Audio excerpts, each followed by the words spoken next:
गांव के किनारे एक पुरानी हवेली थी जिसे सब लोग भूतिया मानते थे। कहते हैं कि वहां रात में अजीब आवाजें आती थीं और रोशनी अपने आप जलती बुझती रहती थी। गांव के लोग दिन में भी उस हवेली के पास जाने से डरते थे। एक दिन गांव के कुछ नौजवानों ने तय किया कि वे इस रहस्य का पता लगाएंगे। वे रात को हवेली में जाने की योजना बनाने लगे। रात गहरी हो चुकी थी और चांदनी रात थी। चारों दोस्त हवेली के अंदर कदम रखते ही अजीब सी ठंडी हवा का एहसास हुआ। हवेली के अंदर हर तरफ धूल और जाले थे। वे धीरे धीरे हवेली के कमरों को देखने लगे। तभी अचानक से एक दरवाजा अपने आप खुल गया।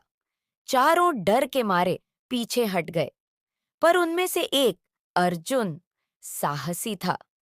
उसने कहा, हम यहाँ सच जानने आए हैं, हमें डरना नहीं चाहिए।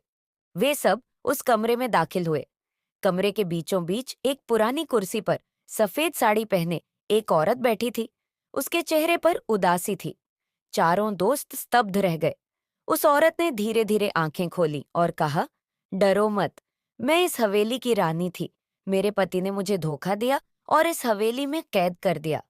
मेरे मरने के बाद मेरी आत्मा यहीं भटकती रही। मुझे मोक्ष चाहिए। अर्जुन ने पूछा, हम आपकी कैसे मदद कर सकते हैं? रानी ने कहा, मेरी कहानी को सबको बताओ ताकि मेरी आत्मा को शांति मिल सके। चारों दोस्तों ने गांव लौटकर सबको सच्चाई बताई।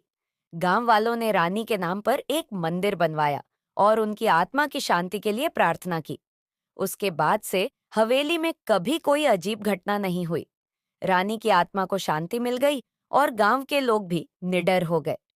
इस तरह पुरानी हवेली का रहस्य सुलझ गया और गांव में फिर से सुख शांति लौट आई।